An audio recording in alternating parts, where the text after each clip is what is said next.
My husband is in love with his student. I have no F asterisk asterisk asterisk ing idea what to do. My name is Emily, and from the outside, our lives probably look like a neatly laid out sequence of ideal milestones. But sometimes, what you see on the surface doesn't quite tell the whole story underneath. My husband, Michael, and I met during our sophomore year at the University of Michigan. We were both pursuing degrees that promised intense careers, mine in architectural design and his in medicine. Our paths crossed in an elective class, History of Modern Europe, a subject far removed from our major fields, perhaps explaining why we noticed each other among the crowd of future doctors and architects. Our meeting was as mundane as it was fateful. A spilled coffee, a stack of medical textbooks teetering precariously. I reached out to help, and our stories entwined from that moment. He apologized for the mess, his voice calm, a stark contrast to the frantic rush of the cafeteria. We talked briefly about our courses, laughed at the serendipity of our majors colliding, and exchanged numbers.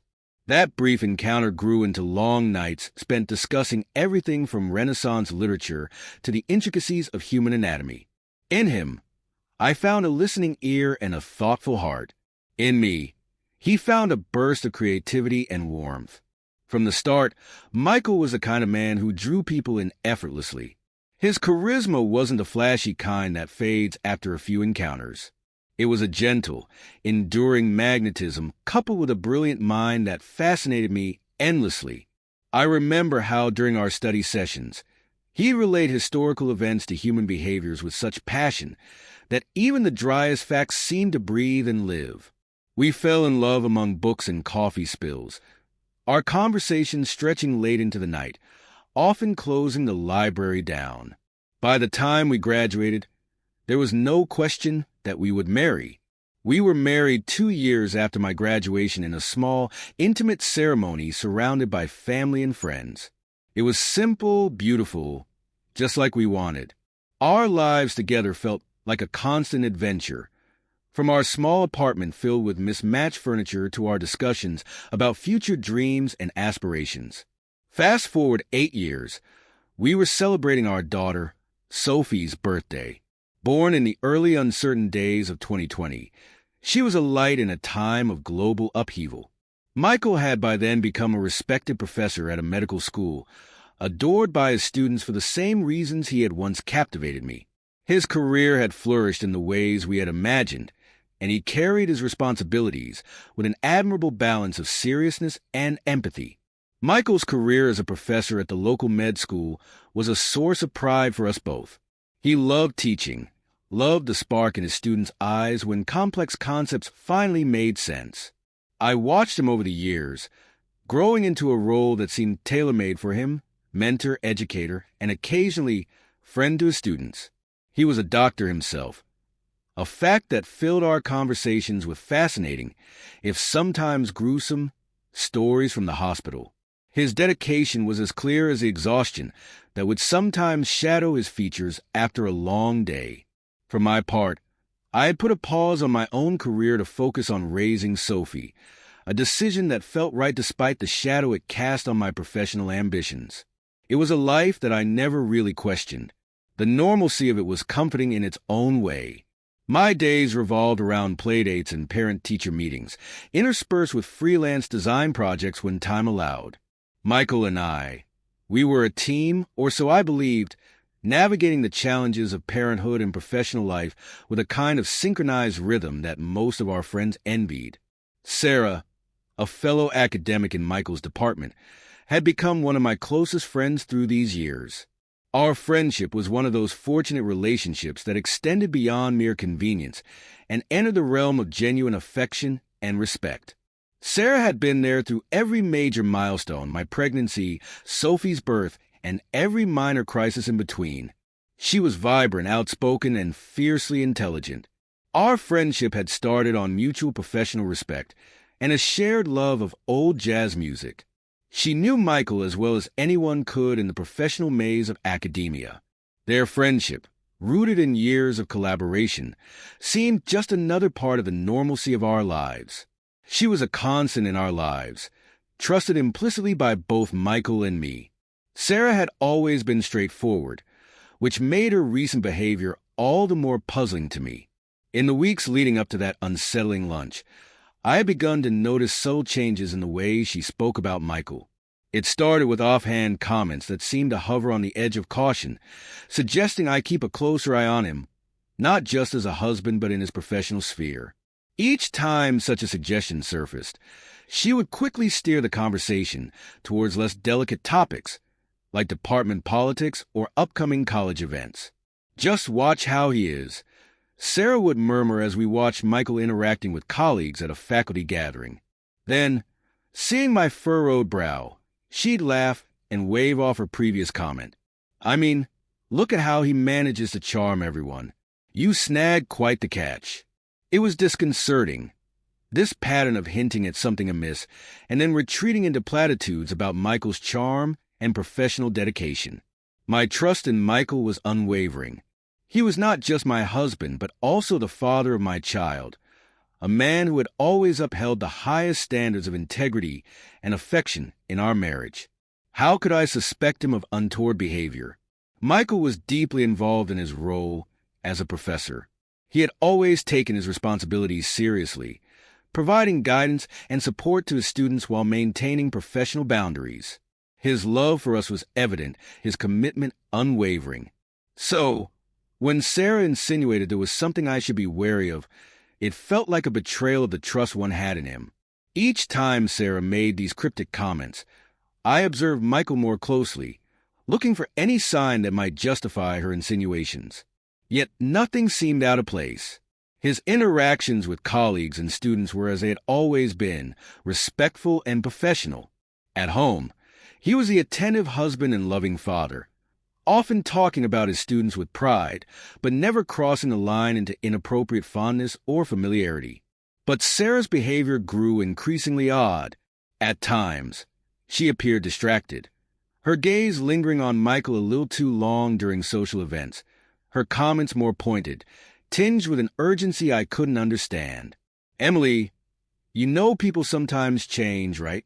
Situations at work can get complicated," she said one evening as we cleaned up after a dinner party. Her tone was serious, lacking its usual lightness. "Sarah, are you okay? You've been a bit off lately," I replied, concerned for my friend who now seemed to carry a burden she was hesitant to share. She paused, a frown creasing her forehead. "It's nothing really, just work stress, I suppose. But, it's always good to keep an eye out for everything." Her ambiguity frustrated me. What was she hinting at?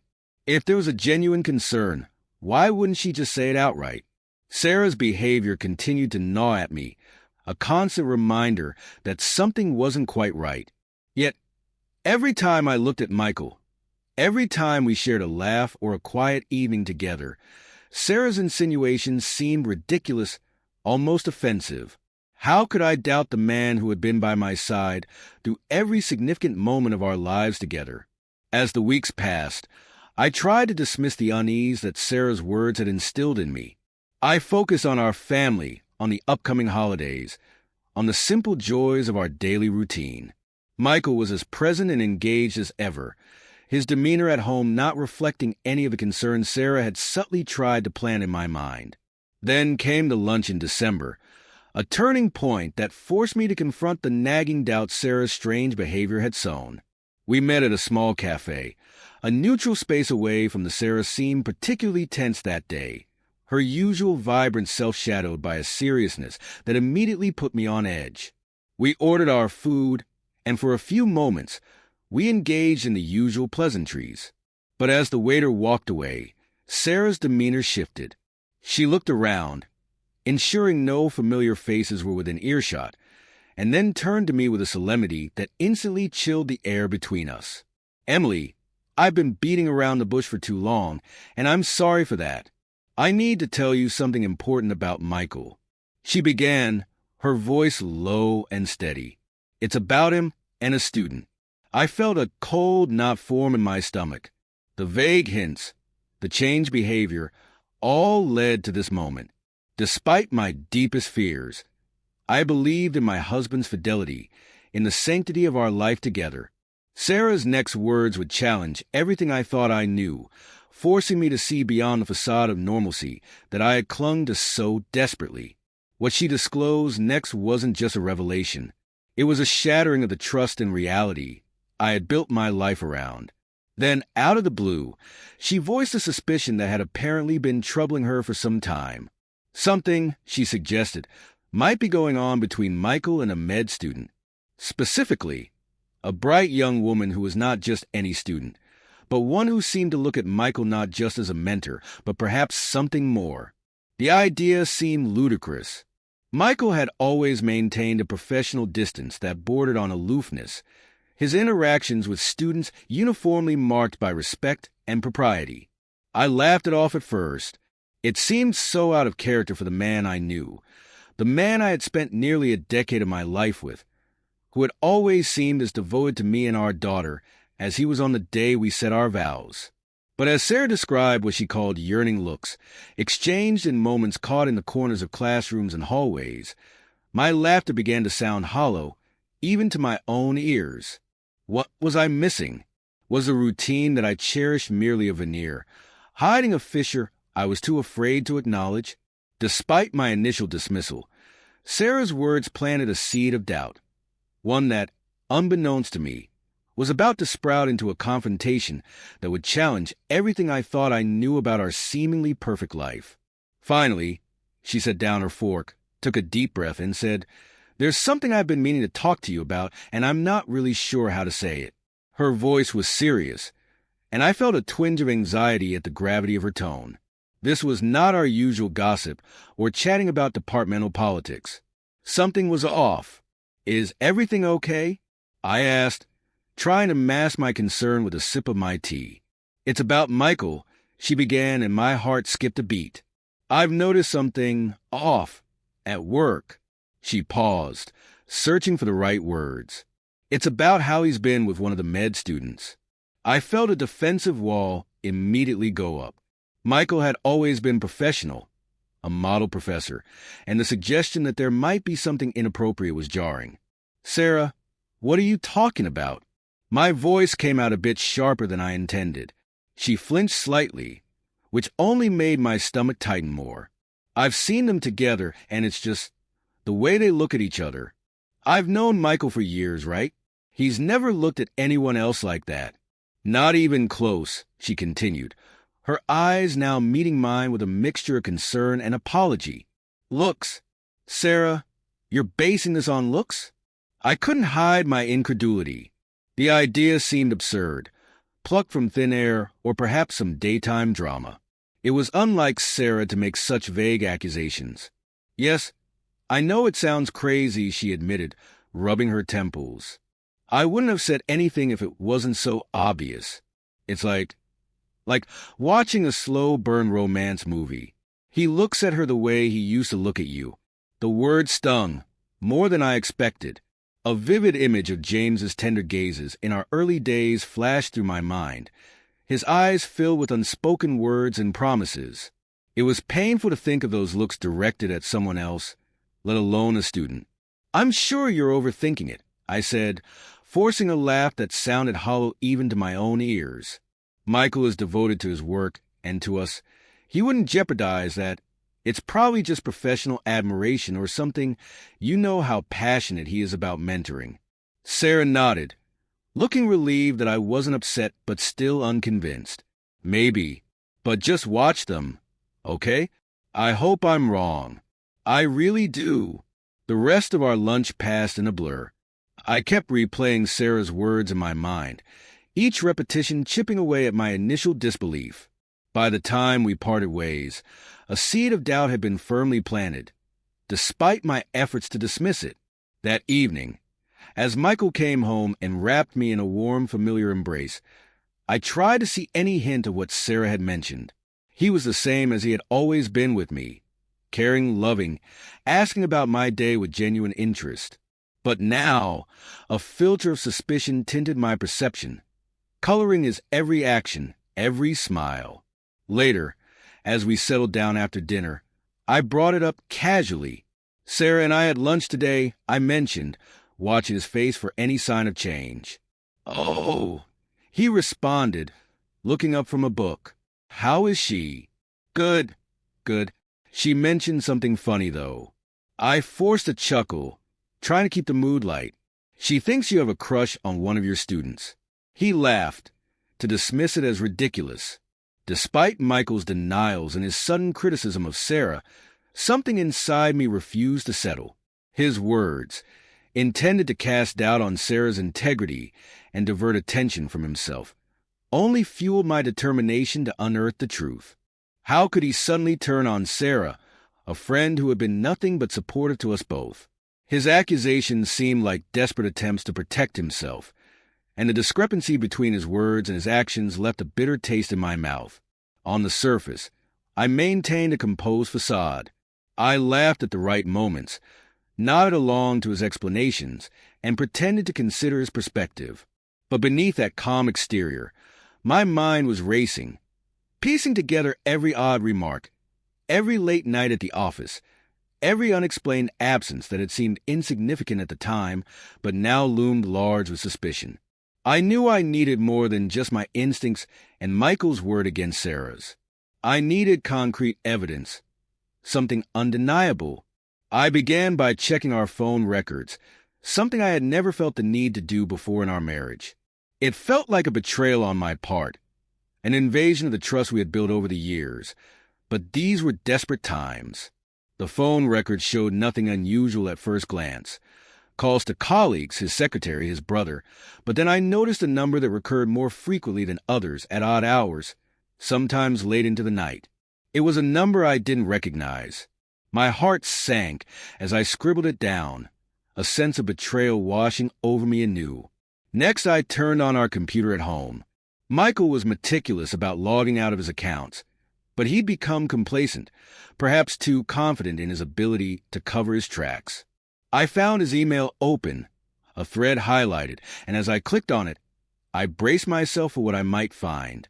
The emails were careful, guarded, but the underlying tone was unmistakable. They were more than professors and students exchanging academic pleasantries. There was a personal touch, a warmth that should not have been there. Armed with this information, I still felt hollow. Confirmation of Michael's deceit didn't bring the satisfaction I'd hoped for. It only amplified the pain. With every piece of evidence, our marriage felt more like a lie, and the man I thought I knew slipped further away. However, I decided not to face him. Over the next few days, my interactions with Michael remained superficially normal. We spoke about mundane things, Sophie's schedule, grocery lists, the trivialities of daily life that didn't touch the raw nerve of our fractured relationship. Inside, my world was in chaos, but I kept a calm exterior. He was none the wiser, believing perhaps that we were slowly bridging the gap between us, while in truth, I was meticulously planning my next steps and gathering more evidence. The weekend was approaching, and I had already laid my plans. The Nursing Mothers Association, a group I joined after Sophie's birth, had organized a camping trip. It was the perfect alibi to leave home for an extended period without arousing suspicion. I informed Michael only a couple of days beforehand, asserting that it would be a good bonding experience for Sophie and me and a refreshing break for myself. He responded with enthusiasm, overly so, which now seemed another red flag in his recent behavior. "Have a great time," he said, smiling. "You both deserve this break. Don't worry about anything here." His ready agreement to our absence gave me the window I needed. I'd arranged for a neighbor, ostensibly to check on our house in my absence, but in reality, to observe Michael's movements when he thought he was unwatched. This neighbor, Jenna, was a trusted friend who was aware of my situation and willing to help. The camping trip itself was a much-needed distraction. Being around other women, sharing stories and laughter, allowed me to breathe a little easier, even if just for a day. Sophie loved the outdoors, her laughter mingling with the breeze, her joy at the simple things, a butterfly, the crackle of a campfire, helping to lift the weight from my chest. Meanwhile, Jenna texted me updates. Michael had left the house mid-morning and didn't return until late in the afternoon. She couldn't see where he went but noted the time for later reference. When he returned, he brought someone with him. My heart sank reading her message. The visitor was female, young, and they seemed comfortable with each other. Too comfortable. Jenna couldn't get close enough to hear conversations without risking being seen, but managed to snap a few photos from her upstairs window. Returning home late Sunday, I felt a mix of dread and anger. The atmosphere in the house was too calm, Michael too casual. He asked about the camping, his curiosity feigning innocence. I shared anecdotes of our outing, while feeling a nauseating mix of betrayal and resolve churning inside me. The next day, after Michael left for work and Sophie was at her daycare, I met with Jenna to collect the photos. The images were grainy, but the intimacy was unmistakable. Their proximity, their body language, and the ease between them. It was more than enough to confirm my suspicions. Armed with this new evidence, I knew I had to confront Michael. But first, I needed more concrete proof, something undeniable that would prevent him from weaving more lies. I contacted a private investigator recommended by a lawyer friend. Discretion was key, and the investigator assured me he could discreetly track Michael's movements and interactions over the next few weeks. As the investigation unfolded, I maintained a veneer of normalcy at home. Michael seemed oblivious to the undercurrents, perhaps blinded by his own duplicity, or convinced of his ability to conceal his affair. But the strain of living a double life, playing the part of the dutiful wife while secretly orchestrating an investigation into my husband's infidelity, was exhausting. Finally, the investigator provided me with a report. It included times, places, even audio recordings of conversations between Michael and the student.